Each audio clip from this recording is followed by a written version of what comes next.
que vous allez bien. Je me porte à merveille et si quelque part dans votre vie les choses ne vont pas comme vous voulez, je prie que la main du Seigneur puisse vous localiser. Alors pour toi qui viens de tomber sur ce nouveau visage, je tiens à me présenter. Je reprends au nom de Sandra Lebel sur mon Facebook, sur mon Instagram, sur mon Snapchat et aussi sur cette chaîne. En temps normal, cette vidéo est censée être une vidéo dans laquelle je me présente et je présente ma chaîne ou ma page Facebook. Mais étant donné que c'est la rentrée et que depuis un moment j'ai un sujet qui n'arrête pas de retentir comme ça dans ma tête, alors je me suis dit pourquoi ne pas faire quand je faisais tout. C'est la rentrée scolaire et je tenais à vous faire part de mon parcours scolaire où je faisais mon examen.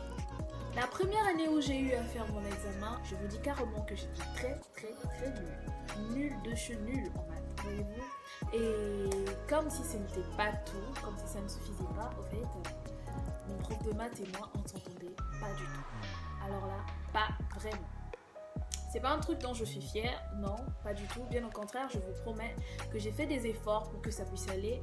Mais c'est comme si plus je faisais des efforts, plus lui faisait aussi ses histoires pour que ça ne puisse pas marcher du tout. Et du coup, on en restait là. Et donc ce prof-là aussi, il avait ses élèves, je dirais un groupe, où ça collait. Mais moi, je sais pas. Je supportais pas ce qu'il faisait et je pense ne pas être la seule. Donc du coup, voilà, ça marchait pas. Je suis allée pour passer mon examen d'état dans la salle d'examen. Je suis sortie de cette salle ce jour-là. Je n'avais rien foutu sur ma copie. Et donc, j'avais échoué cette année-là. Mes parents m'ont demandé si je devrais reprendre dans la même école ou si je voulais changer. Alors, j'ai réfléchi. Après réflexion, je me suis dit que ce serait mieux pour moi de rester dans la même école parce que là, je vais en tant que redevante. Et donc, du coup, vous voyez, les professeurs ne me laisseront pas un peu plus du repos. Ouais, j'avais vraiment pas tort. Parce que mes professeurs, surtout mon directeur, depuis le portail jusqu'à dans la salle, il me faisait que des histoires. Des histoires, je n'avais pas droit à l'erreur, moi. C'est pour votre bien. D'ailleurs, je tiens à vous conseiller, si vous pensez changer d'école, ou si vous l'avez déjà fait, il n'est pas trop tard. Je vous conseille de rester dans la même école si c'est une bonne école. Pourquoi changer? C'est ce que je me suis dit au fait. Pourquoi changer? Pourquoi je le dis? Parce que dans l'école, comme c'était avec moi, les professeurs vous connaissent déjà. Dans l'ancienne école, ils vous connaissent, ils connaissent vos faiblesses, vos capacités, vous voyez. Donc du coup, ça sera facile pour eux. Alors dans une nouvelle école, vous allez devoir prouver et ça va devoir prendre du temps aux professeurs pour pouvoir vous connaître. Donc il serait mieux pour vous de rester dans l'ancienne école et les professeurs vont vous suivre. Parfois, on a besoin de ça, d'un peu plus de marteau. On a besoin de ces personnes qui vont nous booster pour pouvoir aller dans le succès. Je suis repartie dans la même école, comme prévu.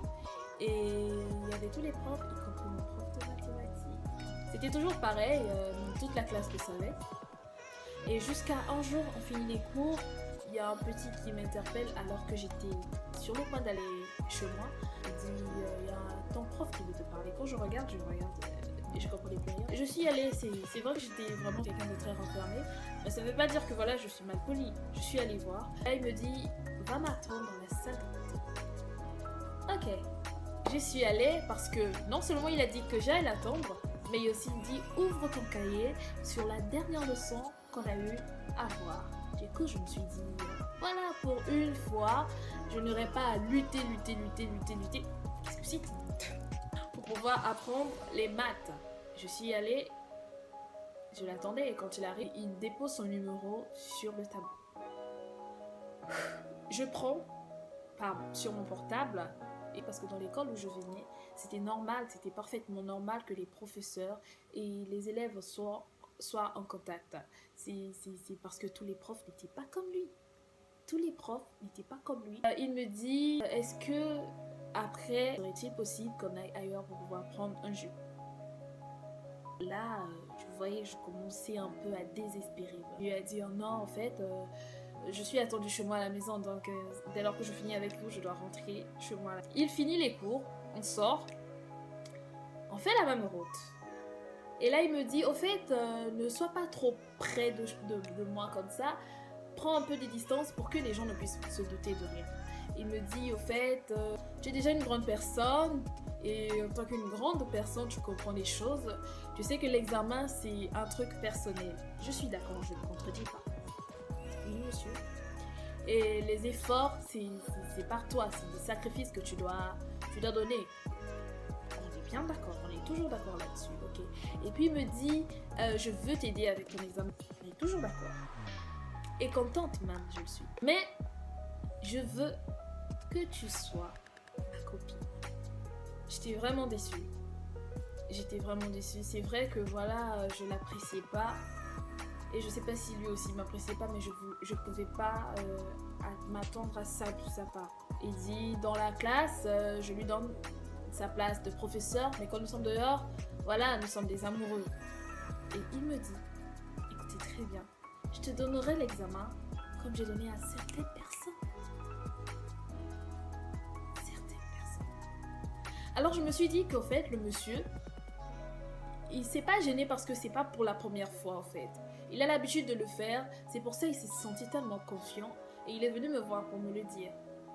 Je lui ai dit non. Il me dit ok, ne réponds pas à la hâte comme ça, rentre chez toi, prends le temps de réfléchir et ensuite voilà, tu me feras part. Et là en route, le monsieur me rappelle pour me dire tu en dis quoi? J'ai dit monsieur, je vous ai déjà donné mon dernier mot, je ne fais pas ça, je suis désolée. J'étais vraiment dépassée. Ce sujet-là, c'est un sujet peu abordé. Pourtant, c'est un fait réel. Ça peut pas seulement être un prof de mathématiques comme ça a été le cas avec moi. Ça peut être dans n'importe quel, même dans un centre d'encadrement, voyez-vous. Mais il se peut que la personne l'enfant ou la victime peut vouloir en parler à quelqu'un. Parce que moi, je vous cache pas, j'étais vraiment choquée. Parce que je me suis dit, il voulait vraiment profiter de ma faiblesse. C'est parce que je suis faible en maths qu'il est venu me présenter ça. C'est pour ça que je veux parler. Il se peut que, voilà, parfois dans la famille aussi, on veut vouloir parler, mais la famille est tellement stricte avec nous. Nos proches sont stricts, très stricts, et par peur, voilà, on se retient, on le garde pour nous.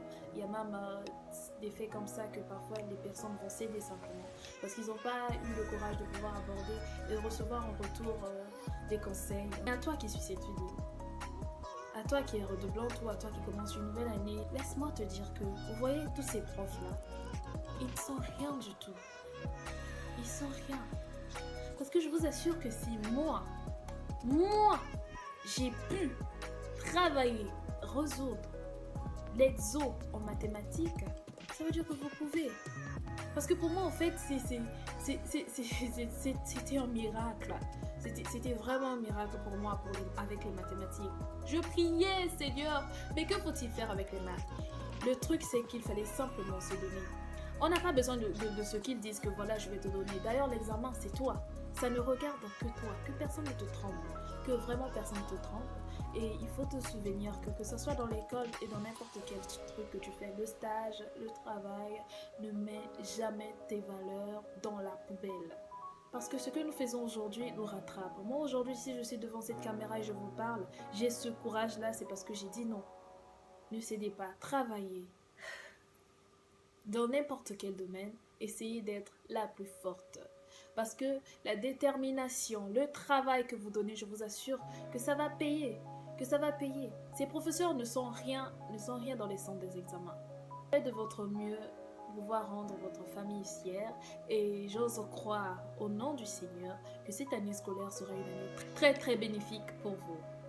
Que Dieu vous bénisse, très bonne année scolaire à tout le monde. J'espère que cette vidéo vous a plu et si tel est le cas, dites-moi en commentaire ce que vous pensez et dites-moi en commentaire quelle a été votre histoire de l'année où vous avez passé votre examen ou quelle a été votre histoire de l'année passée. Alors, très bonne chose à vous, très bonne journée, très bonne année scolaire. On se dit